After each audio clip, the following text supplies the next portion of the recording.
Thanks for tuning in this week, race fans, and welcome back to another episode of Buckle Up, an ultra running conversation. This week's guest needs no introduction whatsoever. It's Michael Wardian. He's been in the game for a really long time, ultra running, adventure sports, just pushing his body in different ways, and it's a great conversation that we have with him this week. We wish him the best of luck. Today is the 12th of July, and on the 15th, Michael will be taken off to do the PCT north to south, Canadian border to Mexican border.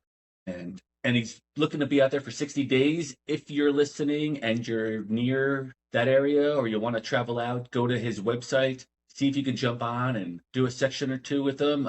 He invites you in the show. He invites you to do that, to come out and hang out with him. So that'd be great. Hey, he's got so many great stories, and he's just an awesome human being. And it was a really great, exciting conversation with Michael Wardian. Thanks for tuning in. We'll catch you on the flip side. Take care.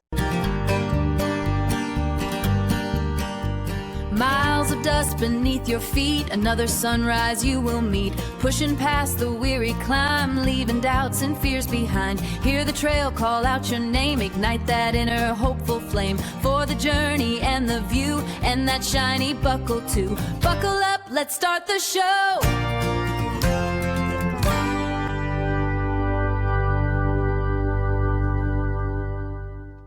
Michael Wardian, thank you so much for taking some time out of your day to talk to us today. It's an honor and a privilege. You are like the tip of the spear here in the sport of ultra running. You've been in the game for a really long time, almost near 30 years, if I'm not mistaken. I think I saw an ultra sign up from 1998, and I think you got into the sport in 1995, not on a whim, but on a little bit of a whim, right? But I really want to, I want to just get to the meat and potatoes of this. We have scheduled this interview on Monday because you were busy late last week because you went to a World Cup game with your brother. How was the game? Who won? What was the vibe? What's going on with the World Cup? Yeah, man, it was incredible. I had never really gone to like a big time soccer game before, or football for everybody else in the world besides us. Sure. And I saw a funny meme, like any team that the U.S. beats has to call it football until the next, or has to call it soccer until the next World Cup. But yeah, I went with my brother, who is opinionated and cheap. So we went to the closest place for us, which was Philadelphia, and we saw Curacao versus Cote d'Ivoire. So Ivory Coast, basically. Mm-hmm. Ivory Coast, yeah. And it was so cool. It's just like a big outdoor party. We were kind of near the Curacao section, but my kids, like, before we got there, they were like not sure who they were going to cheer for. And one of our sons, Grant, was cheering for Cote d'Ivoire, and my other son, Pierce, was cheering for Curacao. So like it was a win-win. Somebody was going to win, somebody was going to lose, but it turned out Cote d'Ivoire ended up winning the game. But it was just like, for me, I thought it was cool just to see the athleticism of the athletes, and then just the overall vibe. Like the whole thing was cool. You know, they had giveaways. Everybody was singing, chanting. You know, there's not a lot of downtime. They have those extra hydration breaks, but it's like, I think it started at 4:00 and we were heading home by like 6:30 or so. So it was pretty quick. And yeah, we just had an amazing time. Like we had really good seats. You could kind of see the physicality of the athletes, which was really cool. I was surprised at just how rough it was, which was kind of neat too, just to see like people like competing just all out and throwing their bodies around, which I mean, I appreciate that kind of dedication to sport for sure. So it was great. I think Ivory Coast won 2-1 maybe, or 2-0. Nice close game though. Yeah. Yeah, it was close. We've been watching the World Cup at our house. I was born in Colombia, so my kids are rooting for Colombia now. Okay, that's cool. I live in a really small town in the western slope of Colorado, and we went to like Target before the game, and we saw some other people wearing Colombian jerseys, and I thought, whoa, who the heck in this town wears a Colombian jersey, right?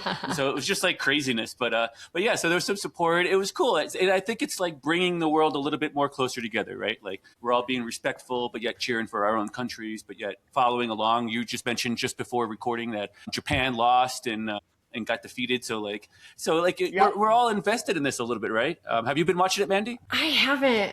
It's just been so busy. I haven't had any downtime. Like I feel like I've seen it posting. I have some friends that have gone to a couple of games, but no, I probably need to get into it. I haven't been able to get my kids into it either. They're just no interest.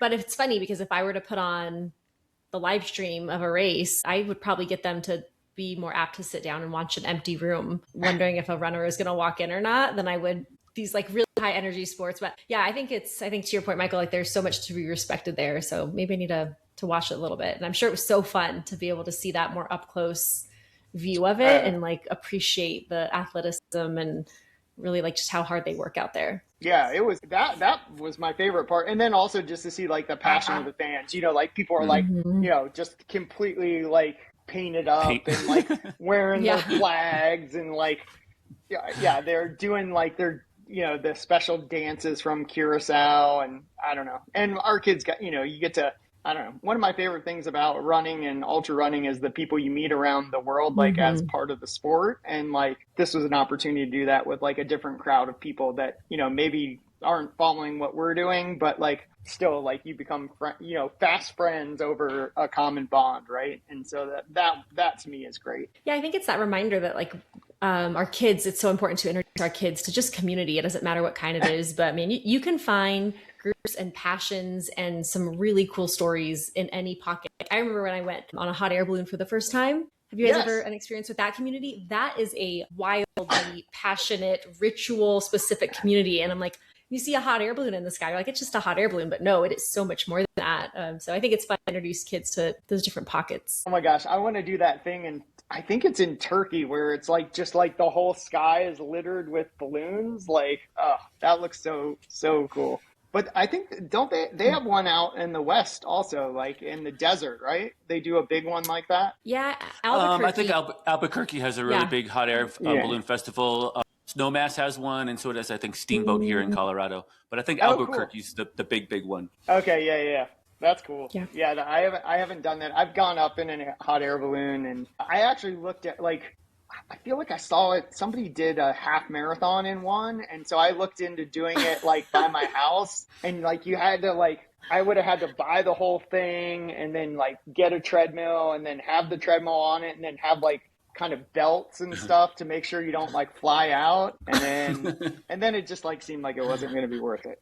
But like, I was like, oh, that would be cool to do like a 50K in a hot air balloon. Like, I don't think anyone's done that far, but then, that's like, I don't know, 3 or 4 hours. So like you pay by like 30 minutes, I think. So then it became kind of pricey. That's a great segue, Michael. Like what these challenges, these challenges that you dream and contrive into the back of your skull, and they come to fruition. You've done some crazy things in the last 30 years, and not crazy, but like off the wall or not your.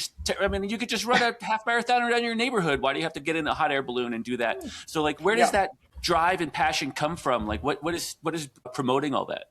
I think I just like want to, I don't know, man. I feel like I want to suck the marrow out of life. So like if I see something that looks like it's of interest to me, I try to see if there's a way that I can take part in it. It's like I saw somebody run, it was actually Ian Sharman. I saw he ran like a marathon dressed as like Elvis, and I was like, oh, I can probably do that. And I had already like set the world record as Spider-Man, because I saw like a Guinness World Record for that. And it's just like stuff like that. It's like, I don't know, like I read an article about ultra pedestrianism, and I was like, oh, the world record for doing a marathon, it was in Madison Square Garden in like 1937 is like 2 hours and 34 minutes or something. I was like, I could probably do that. And so I set one up in my neighborhood just at our local 200-meter track. And I don't know. So like if there's something that I see that looks like, oh, that would be kind of fun, like I see if I can do it myself, or like we just set one up for like the whole community, where I saw like a really cool thing about Taco Bell. You like kind of run, it's a Taco Bell 50K, and you like run to all the Taco Bells and you have to eat stuff. And I think the original one is out by you guys, like in Denver area. And then I was like, well, we should do one of those here. And I was like, there isn't one here. And so my buddy Phil and I were like, hey, let's create one. So like last year we did. So like Yeah, it's just like stuff like that, or it's like, oh, there's this really long bike path. Like maybe I could set the FKT on that, or like I'm just getting ready to do like a run on the Pacific Crest Trail. So it's like, the record's 46 days, but maybe I'm not going to be 46 days, but maybe I'll be 60 days, like the fastest guy that's ever done it over 50 years old, and do some side quests along the way and stuff like that. So like I'm always looking for different adventures, new adventures, and, stuff that I've done before and maybe do it in a different way, or stuff that I've never done before and just seeing if I can. So I guess I'm like curious, and I'm always like looking to kind of explore what's possible and Michael, what's not possible. Oh yeah, like, for sure. Yeah, sometimes it doesn't what are the work limits? out. Like maybe a treadmill inside a hot air balloon is actually not possible. Okay, we've reached. Yeah. Or it's not possible with the budget I have, at least. There you go.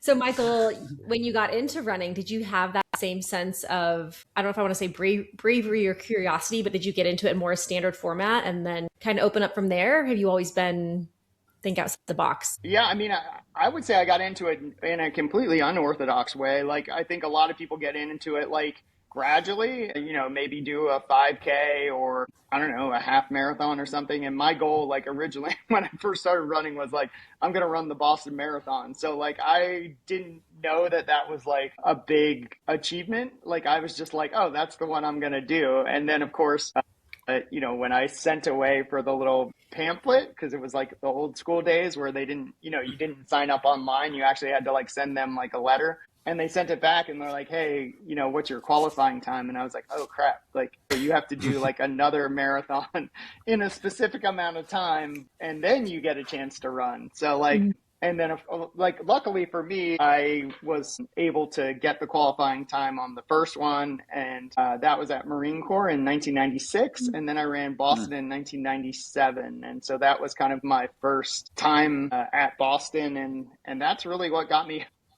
hooked on running. And I was like, I really want to have this experience all the time. And then now that's led to, I think I've run 206 marathons and ended up winning, I think 55 of them. And I've done like 100 and I don't know, you looked at my ultra sign up closer than I did, but I think 154 ultra marathons or something like that all over the world. So I've done a lot of racing and then set a lot of FKTs and gotten to go on all 7 continents all over the world, and kind of still like, I don't know, at some point I thought like maybe I'd kind of run out of interesting things to do, but it seems like the more you do, the kind of more experience you have, the more you're capable of, and you just get to have like more intense, bigger, badder, more robust adventures. And so like, I don't feel like I'm going to be stopping anytime soon, as long as my body holds out, and so far so good. Yeah, you've been in the space for nearly 3 decades, running pretty hard, lots of miles. What is the general training regimen look like, and how do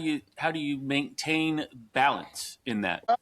I mean, it's pretty straightforward. I mean, I had a couple bouts of injury, and before that, I'd always run like 100 miles a week until about 2012. Since 2012, and coming back from injury, I'm anywhere from 60 to 130 miles a week. And some weeks it's more, like, I ran 130 miles last week because I had a 100-miler. And then, this past week, I think it was maybe like 45 miles recovering from that, and adding in, like, I do a lot of like mobility, strength training, CrossFit type stuff. But it's anywhere from, I don't know, 15 to like 20 hours of working out a week, which is, a lot based, around having like a family and a full-time job. And well, I have a couple full-time jobs. Like, I own a shipping company. I also coach people. I run people's dogs. Yeah. So yeah, let's talk about the dogs for a minute. What are you doing? Yeah, dude, I run people's dogs. Like, so at lunch, like,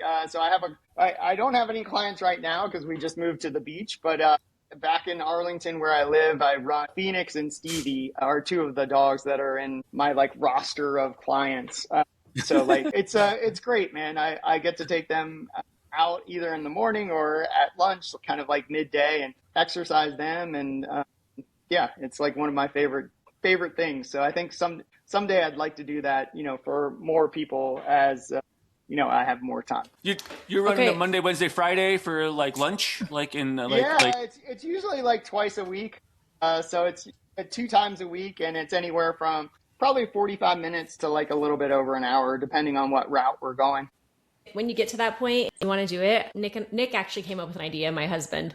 But then we found out like other people kind of do it, but we have this like idea that we thought it was original, maybe not completely, around an app and a business, but you also like tie in nonprofits and like humane societies to it. And so there's this whole thing, and then you tie in like a component of like, doesn't necessarily have to be female only, but female safety. So you would get, female runners who don't have a companion to run with or a pet to run with, and they go and run the dogs. But then it becomes, it's a whole thing. I won't bore you with it, but it's like a business. They're like, we want to set this business up, but we don't have any time for a new business, but a way to like raise money for, and, run dogs that are sitting in shelters that could Oh my use someone gosh, to yeah, come and run with them. But we raise money yeah. for the shelter. So let Well, me know yeah, if you ever want my playbook. Yeah, no, I like that idea. I think it's kind of cool. I've seen some like cross country teams that do that. Like they'll have their runners go, a couple of times a week or whatever. I feel like, yeah, that's something that I would like to do also. Like I'm always like, oh, I'll do that, and then like it's one of those things where it's like I have other things that kind of come up instead. So yeah, it's like one of those things you got to make time for it if you want to get it done. That sounds awesome. I coach high school cross country, so I am now going to put my kids on a school bus because I drive it, and I will drive them to the shelter, and we're going to run a dog this year. Yeah. That's That's a great idea. That's going to be one of our things. Like we're just going to do that. That's going to be one of our things. We're going to all grab a dog and go for a run. We'll go to the shelter. You just did. Let's just talk about this year because there's just so much. It's so deep on everything else and all the other years, right? But let's just talk about this year. So in February, you did 7 continents, 7 50Ks, smashed the world record, and actually won outright the marathons as well. Let's talk a little bit about that and like the stage race idea. How does it all work? What does recovery look like between these races? Antarctica is just a whole nother podcast, but let's talk about that. Let's talk about that for a little bit. Yeah, man, it was cool. I've been lucky. I got to do the World Marathon Challenge, which is 7. Usually it's 7 marathons in 7 days on 7 continents. I was part of, there was 3 of us that did 7 50Ks in 7 days on 7 continents. So I was able to compete in both the marathon and the 50K category. And it was fantastic. I mean, they do a really good job. The organization is called Run Buck. They kind of had the original one. There's another race now that kind of does something similar. So like, there's 2 different ways that it gets done, and I've done it a couple different ways where you go to 7 different places around the world. This time in 2026, we all gathered in Cape Town, South Africa. I was there for about 6 days before the race. So it was cool. I got to go shark diving for the first time, like with my buddy Kyle, who's like takes like really great shots of me. So you were saying like, hey, you maybe want some shots, like I can send you some of the Kyles. And then we kind of just hung out in Cape Town. You kind of wait for everyone to get there. There's 60 or so competitors in the race, plus the race crew. We took a plane from Cape Town.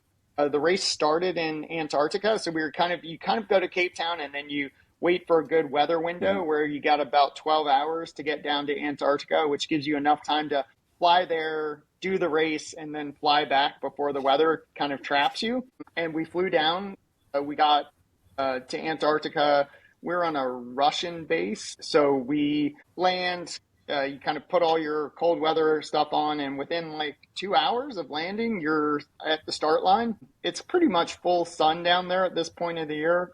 So like that's kind of their summer. So like it's pretty light. And we just started running, I think at like 2 a.m. I ended up second in the marathon and ended up winning the 50K. And then you kind of wait for everyone else to get back from their runs. This year was kind of tough. There was a headwind for it's like a pretty small loop that you do. So it's like a 3K loop, maybe a 4K loop that you do like 10 times for the marathon. And then there's like a little add-on. So you do that. And then once everyone finishes, you get back on the plane, fly to Cape Town. We landed, I think we had maybe 5 hours before the marathon started.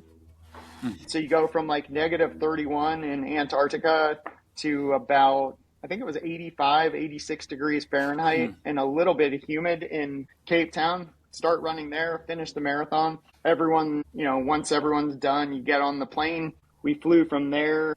This is a different plane. This was the Guns N' Roses tour plane, actually. So that was kind of cool. Like, if you just think about like all the history that's happened on that plane, and there were some crazy stories we heard. Supposedly they're pretty low key now, but like back in the day, it used to be different vibe, I think. Yeah, I'm hoping that they wiped it down before you guys got on. I was gonna say you guys were mixing like tailwind powder, and there was like powder everywhere, and then back then it was probably just a different powder everywhere. Yes, I think it was definitely a different vibe, like different recovery drinks, I think. Yeah. So anyhow, we flew from there, and this was actually one of the fastest years to get to Perth. Most of the time, the plane's not big enough; you have to refuel along the way. This year, we were able to fly kind of directly to Perth, and that was a 13.5-hour flight to Perth, Australia. You jump off the plane there. It was actually 107 degrees when we landed. So that was tough, coming from Antarctica and then Cape Town, and then, you're just trying to recover, eat as much as you can. Like, I did an okay job between Cape Town, where I ended up winning the marathon and the 50K. But then in Australia, I just got hammered by the heat, and I ended up, I think, third in the marathon, and I won the 50K, but I didn't do as good a job recovering. Then we went to Dubai. That was the fourth one. That was around 90 degrees also, and I really suffered. That was the day I did the worst. I ended up third in the marathon. I won the 50K, but I was completely drained, and I realized that I wasn't refueling enough. So they had this big buffet at the hotel there, and I'm vegan, so like it was actually a lot of good food for me at that place, just because it's a lot of Mediterranean food. There's lots of hummus, there's lots of chickpeas, there's lots of like beans and lentils and breads. So I just gorged myself. And then I got extra McDonald's on the way. They have like veggie McDonald's in Dubai, which was awesome. So I got some of that for the plane ride. And then we got to Madrid, and it was like 40 degrees, and I absolutely crushed. And we ran on an F1 track. So I just had like perfect temperatures and just a full belly, and was able to really execute there. That put me back in the lead for the marathon and continued to open up my lead for the world record in the 50K. From there, we flew to Brazil. That was about 90 degrees Fahrenheit with 90% humidity. Everybody was really scared of that location, just because the year before it kind of debilitated so many people, and it was quite hard.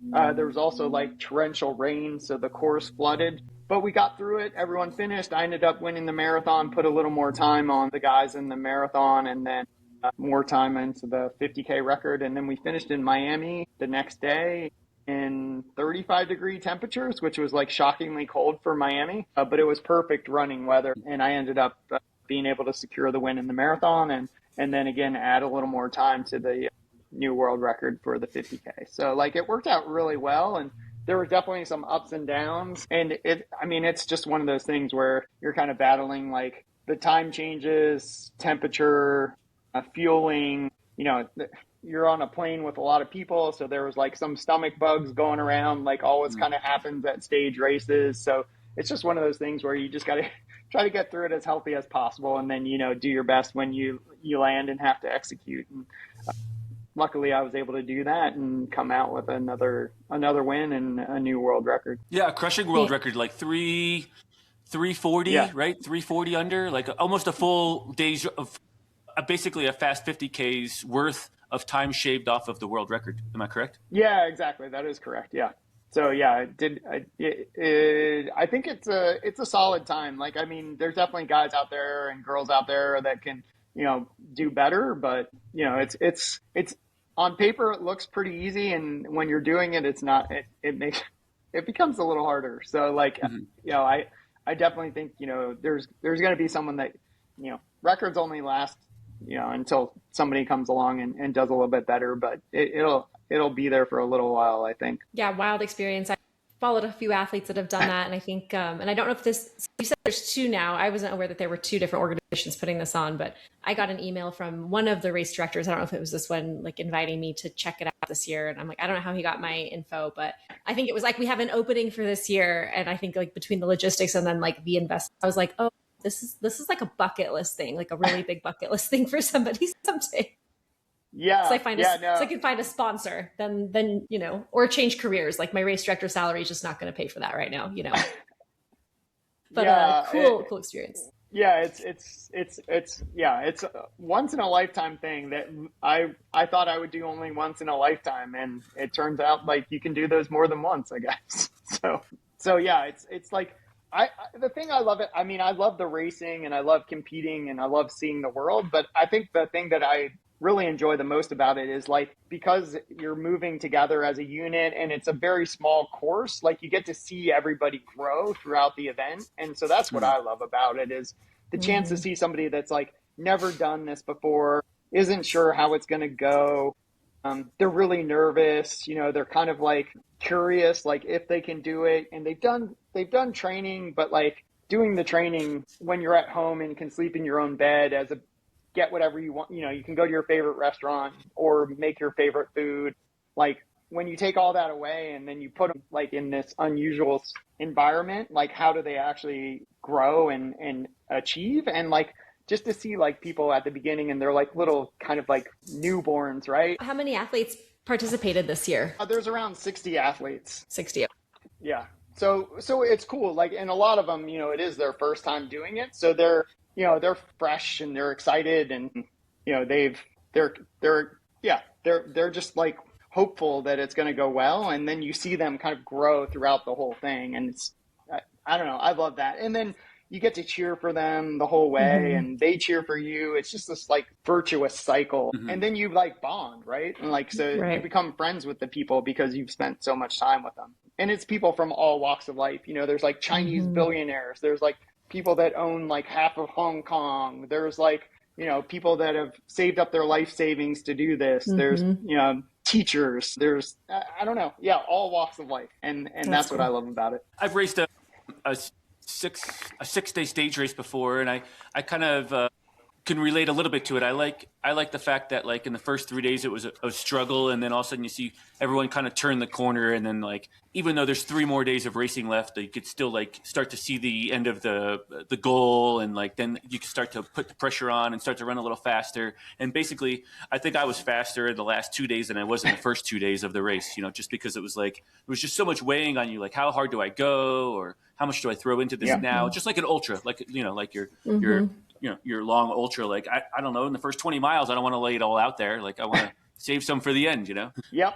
Yeah Well, and like I mean I think I got my experience, like the first one like that I did was like Marathon des Sables, and that was like you're carrying all your food, and so you're like trying to balance like how much do you bring with how much you're going to eat, and you have no idea, and like how cold can you be, and like all that kind of stuff. But like by the end you're like your whole tent is like, you're looking out for each other and helping each other. And I don't know, it's great. I mean, I think there's something just beautiful about shared misery and just like suffering, but also like achievement that bonds people. So you travel all over the world in February. I think just here in the beginning of the month, in early June, you just raced Old Dominion 100.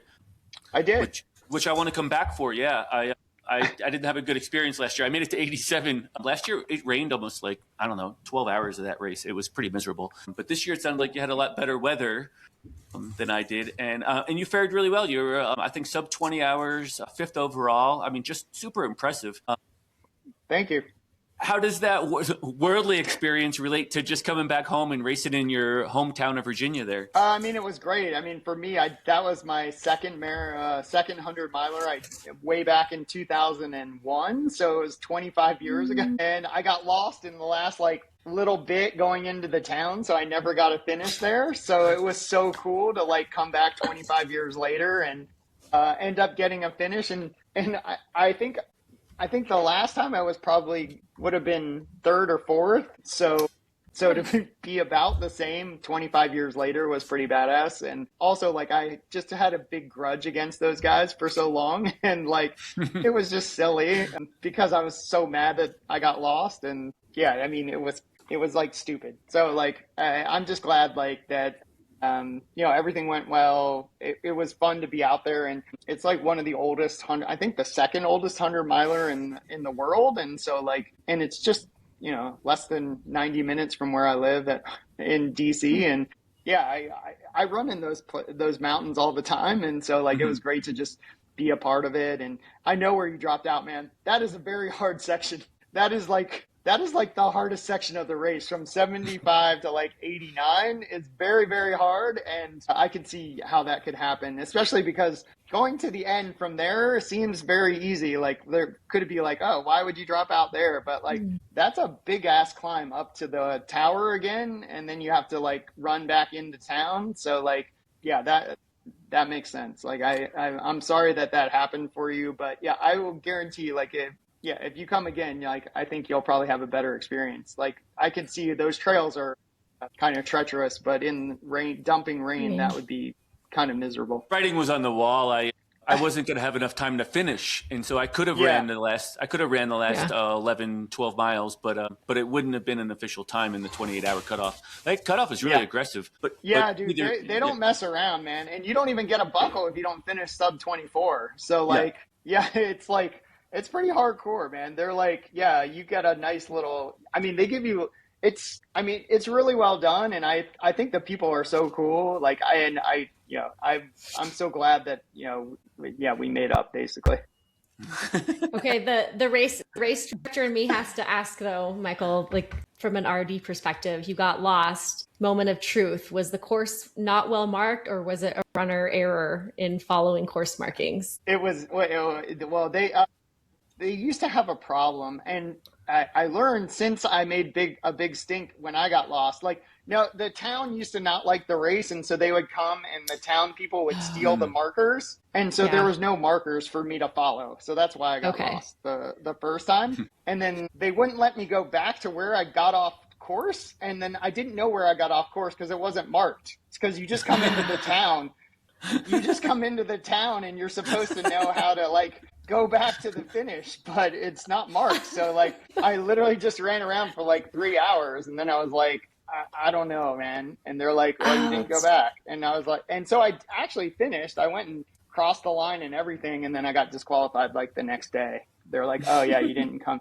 You were supposed to come in from basically like there's a gate, and you're supposed to come in from the right side, and I came in from the left side because I didn't know where. So I mean, it was so. But like, what's so cool is that's crazy. After that, the race director came up after this year when I went back, and the race director came up and he said, "Hey, we learned so much from that experience. Now he built these big construction like flashing light type things."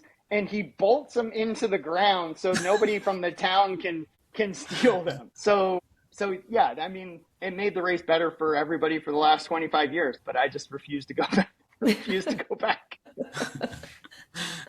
Well, I can understand the grudge. Yeah, I can understand the grudge. I DNF'd. Yeah, I understand the grudge. There's a million. I mean, there's a million races. So, but like, it was just. It was still, I mean, I was 27, so I was, bitter. And I if there's one thing I am, I'm persistent and stubborn. So yeah, but now I was just like, 25 years, I should go try again. And literally, I bet they were so nervous. I would have been so nervous. I'm like, oh my God, he's coming back. After he ran this, his resume has grown. He's one to watch, and I would have been like, we are marking this 4 ways. We are doing spray chalk, regular chalk, bolted in the ground signs. I would have done flagging.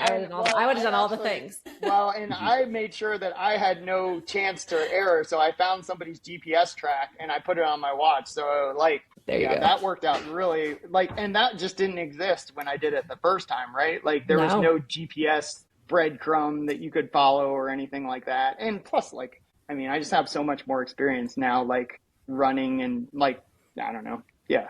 Just navigating, big terrain. So anyhow, I'm so glad because the people are awesome. Everybody in the race was so cool. Like, it was just a great experience. So like, I'm so glad that it's like a race that is close to me and is doing a great job. So like, yeah, shout out to Old Dominion for just being super cool and letting me come back after I made a big stink. So you DNF'd that 25 years ago. Well, you got disqualified. We'll call that. You didn't DNF. You got disqualified. But it's the same result. Yeah. But I have this thing, like I have DNFs on my calendar that are like taint my calendar a little bit, and I have this thing where I got to go back and like clean them up. Can you relate to that at all? Is that a thing you do as well, even if it is 25 years later? I mean, I guess so, because I just did it. But I don't know. I mean, I've been lucky. I haven't had to really withdraw from too many events, so there aren't a lot of things like that to clean up. But yeah, I definitely like if there's something that I haven't been able to do, I definitely like to try to set the record straight and go back and take care of it. But yeah, luckily there aren't too many to clean up. But of the ones that I've not finished, I usually do go back and try to make it right. But that being said, I haven't been back to Spartathlon yet, and that one is okay. That's one where I definitely want to go back, and it just hasn't fit my schedule yet. But hopefully, in some point in the future, it will. What year was that? It was a long time ago. I don't know. Not 25 years ago. You got plenty of time. Yeah. It's within the 25-year window, and that was not their fault. That was my fault. I did not put enough lube on, and I suffered. And then my brother and I miscommunicated. He stole my. He didn't steal it. He took my rain jacket to save me like 2 grams of weight, and then it it never rains in Greece, and it dumped rain, and I was very, very cold. Yeah. So yeah, it was just not my day, man. And you mentioned doing 100 just this past weekend. Is that the 100 you were talking about at Old Dominion, or is there one more recent that I didn't see on Ultra Sign Up? Yeah, that was just one that we did here. It was a Dewey Beach 100 miler. It was one I created last year to get ready for Hard Rock. It's a Dewey Beach here in Delaware is just 1 mile. And so it's just 1 mile down, 1 mile back. And you just do that 100 times, basically. So it's 50 times down, 50 times back. And I love that. It's, I think last year I was like 20 hours and 33 minutes. This year I was like, it was funny. I think I was 2 minutes faster than Old Dominion, which is crazy because Old Dominion actually has like 13,000 feet of climbing. And I think I got maybe 1,000 feet of climbing over a course of 100 miles here in Delaware. But I mean, it's pretty exposed. It's hot. There's a lot of traffic, and yeah, it's just a fun way to spend the day though. And I love like watching, people waking up in the morning, going to the beach and then getting lunch and then going out at night. And then they're like, holy crap, you're that guy. You're still running. Like, what are you doing? Is it just you out there? Is it just you out there at Dewey Beach, or is there participants helping you out or running a couple hours with you here and there? How does that look? Yeah, I mean, I think we had 9 people that started. I think my buddy Jesse Fuller won the 50K, and then we had a couple people that were going to do 50 miles. I think the longest anyone got was maybe 45, 46 miles. We actually had some people that ran like a half marathon before the start at 6 a.m. and then joined for like 35 miles or something. So yeah, it was fun. It was kind of like a choose your own adventure, right? Like it was like, it was like there's no crew, whatever, you can just go in stores. We were lucky, like my friends at Dewey Beer Company let us like set up in their parking lot, and you could just have a cooler and yeah, just take care of yourself, run as far as you want, stay as long as you want, do whatever you want. It's pretty chill. So you're organizing this then? This is the race that you're kind of organizing. Well, do you pull permits and registration? No, we did no permits because if it's under 25 people, you don't need a permit. So we just don't let more than 25 people sign up. Okay.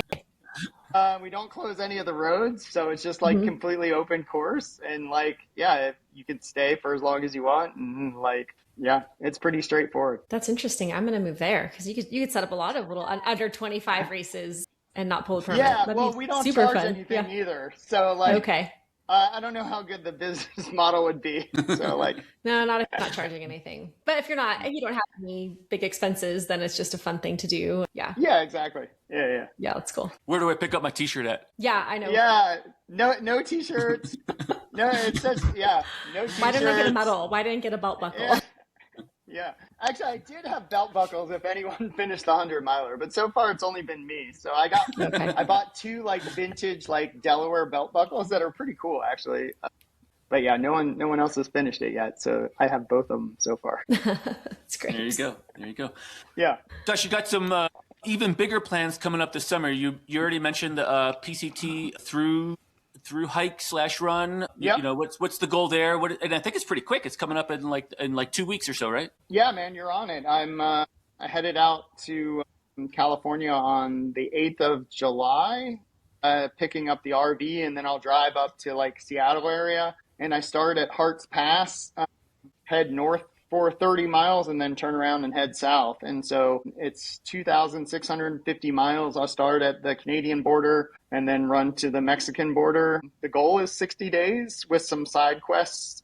So it'll be big miles, but it won't be like FKT miles. And yeah, it'll be, I don't know, an opportunity to be out there. Like, it's been on my kind of radar and bucket list for maybe 20 years or so. And it's just one of those places that I think is just going to be, I don't know, every time I see, like, I've done some stuff on the PCT and, you know, out in Washington, Oregon, and California, but the chance to get to spend a concerted amount of time doing what I love to do, being out, kind of pushing myself in the most beautiful environments is something that really speaks to me. I feel like it's where I feel most at home. Like, I really feel like that's where I become most still within myself and just enjoy myself the most. And so I'm looking forward to that opportunity. But that being said, like, you know, if anyone in your audience wants to come out, we have like a sign up sheet so people can come and take part. They can come for a couple hours. They can come for a couple days. We're looking to share the experience with as many people as possible. But yeah, we start July 15th, and hopefully I'll be done by September 15th or so to try to get back to my family. And we have a junior in high school who's going to be applying to colleges. So I have to come and help with like college essays and, you know, that kind of stuff. I mean, that seems like it could just be a phone call too. Is it a son or daughter? We have 2 boys. Yeah. Okay. Yeah. I mean, maybe he could just call you while you're, you know, out there and just tell him what you think you should You're just write. working remote. You're just working remote. Just work remote. Just have your headphones on. Might come up with some really crazy things to say while you're out there. Yeah. I mean, I think that is definitely what I did when I ran across the country and when I ran the Appalachian Trail is like, you know, every time you get to like a peak on the AT, I'd get like a bunch of text messages and you're just like, hey Siri, you know, reply to this message or, you know, send this, do that. And I mean, that's, you know, how my life works. So it's always kind of a balancing between like, you know, your work obligations and then, you know, what you're trying to do on the trail or the adventure. And that's okay. That's fine. I don't mind that at all. Even after that, though, you're coming back, you're going to help out with some college essays, and then you're in a boat, a raft, a sea kayak. What's the deal? What's going on there? And where are you starting and where are you going to? Like, what is this whole thing? Yeah, well, I've got a year after that, so I'll come it's back 17. It's 17. Yeah. So I'll come back. Or 27. From the PCT, hopefully kind of mid-September, and then I'll start shifting focus, and I'm going to be rowing across the Atlantic. So it's 3,000 miles, and I'll start like in the Canary Islands in a place Tenerife, and I'll row to Antigua, and that starts usually around December 12th of 2027, and hopefully it'll take, I think the record is 37 days, but that's somebody who actually knows what they're doing. So I'm figuring like add 10, 15 days. So I'll hopefully be between like 45 and 55 days. And that'll be kind of a new experience for me. Like I do rowing as part of like my CrossFit, and I've rowed 24 hours before with a friend, and I've done some 100K rows and stuff like that, but it's all been on erg. So it'll be my, you know, experience, trying to get more experience on the water, and then learning how to navigate, how to like fix stuff on my boat, how to manage the batteries, how to do short-term radio, ham radio type stuff. So it'll be really cool for me to like learn a bunch of new skills and have a new adventure. Yeah, it sounds like it's just crazy, like in the idea of like, I mean, it's a completely solo adventure, right? And you're committed to keeping the boat and yourself in tune, right? I mean, like there's no other option.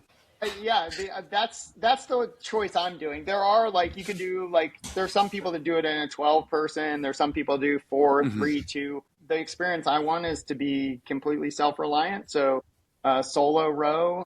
I actually need to look it up. Like there's been a couple American women that have been kind of the first to row across. I don't know if there's been an American man that's done it. I'm pretty sure there has, but like, I think for me, it'll be just a chance to like be alone and fully responsible for everything that happens. It's kind of cool. Like you basically load food for like 100 days, and like you have a desalination tank, like machine that makes you water, and you just kind of leave the dock, and then you keep going until you get to the other side. And so like I'm excited about that. I think that's going to be one of the most unique things I've ever done and challenge me in ways that I haven't been challenged before. And like it's going to be a lot of like overcoming fears of like being out by yourself, and then what do you do in storms, and I don't know, if a swordfish hits your boat, like how do you fix it? And like you have to go every week, you have to like jump off and like scrape the barnacles off the bottom and stuff, and like I don't know. Yeah, I'm excited about all of it. That is not wild. just rowing. Yeah, it's not just rowing. Like it's not. Rowing's probably the easy part, right? I think rowing's straightforward. Yeah. It's basically you do like 2 hours on, 2 hours off. But in that 2 hours, you have to like do your laundry. You have to like make your food. Mm-hmm. You have to like check in with your. I mean, you like they check on you. I mean, it's part of a race, so like you got to.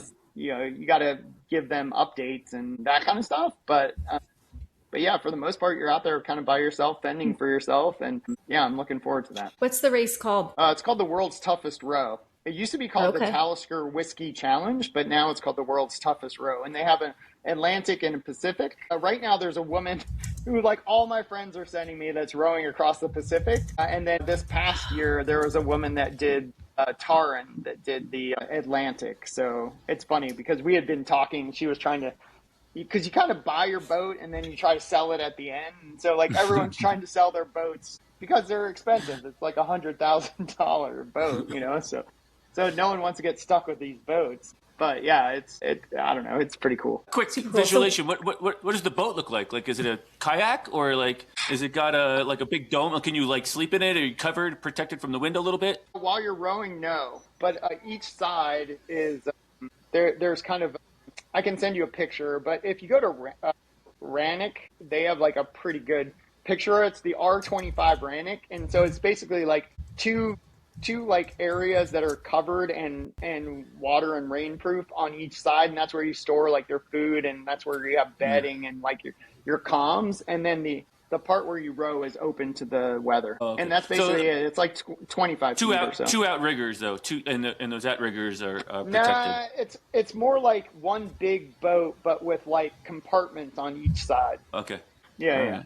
Like the front and the back. Like the front and the back. I'm looking at a picture right now. Yeah. On my other screen. Yeah. It's it's basically the front and back are basically cabins, and in the middle is where there's it's basically like a track where the rowing erg type thing is. So it's like full, like the seat slides, like the whole thing. I don't know. I'm like thinking like you're paddling. Like no, it's this. No. It's this is what the guys in the picture are doing. Yes. Okay. It's rowing. Yeah, and the ladies. I mean, there's a lot of ladies that do it also. Oh yeah, I'm just referencing the models on the website. This is what they look like. Yeah. Is he shirtless? No. I don't think so. I think you want to kind of cover it up a bit. Just you probably get smoked in the sun. Yeah. Yeah. Well, gosh, that sounds like an amazing journey. It just sounds like you just keep pushing the needle and doing more and more and challenging yourself, right? I mean, more than anything. Yeah. Maybe not. I mean, maybe challenging others with world records, but also challenging yourself at the same time, right? 100%, man. It's. I don't know. It's what I love to do, man. It keeps me motivated, keeps me excited. I don't know. It keeps me in the sport. I mean, I know so many people that run out of initiative, run out of interest. They kind of burn out, and like I feel like I've been really lucky. Like I haven't had that happen to me yet, and I think it has something to do with like I don't only focus on 5Ks or 10Ks or marathons or ultra marathons even. Like last weekend I ran in 5K and was battling like high school kids and it's I don't know. I try to keep it fun. I try to keep it engaging. I try to mix it up, and I think that for me works. I mean, it keeps me motivated, keeps me excited, and keeps me getting after it. If you don't have something that you're working towards, it's hard to stay motivated. For sure. So Brian, I'm gonna ask him our question, but I'm gonna change it up a little bit. So we've been asking all of our guests what they get. One billboard, at the end of their town as visitors come in and go.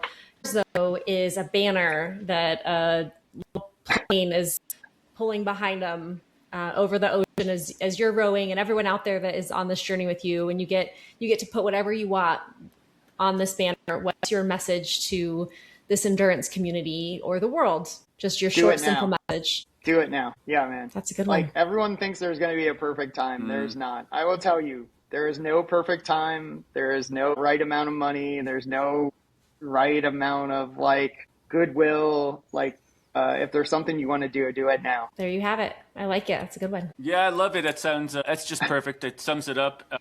Michael Wardian, thank you so much for taking some time out here today. We really appreciate you coming on the show.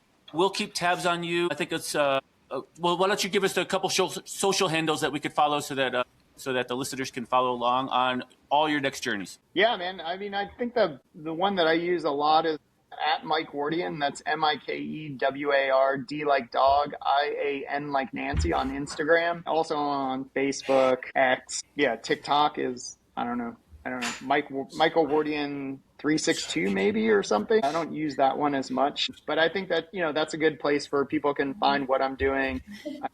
I post quite frequently, so if people are interested in following, they can do it there. And also, I should say, for the Pacific Crest Trail, I'm raising money for Protect Our Winters. So like, it's an environmental organization that does a lot of good to try to make sure that we have a playground around the world. And so like, if people are interested in the link in my bio on Instagram is the fundraiser. So the goal is to try to raise $100,000.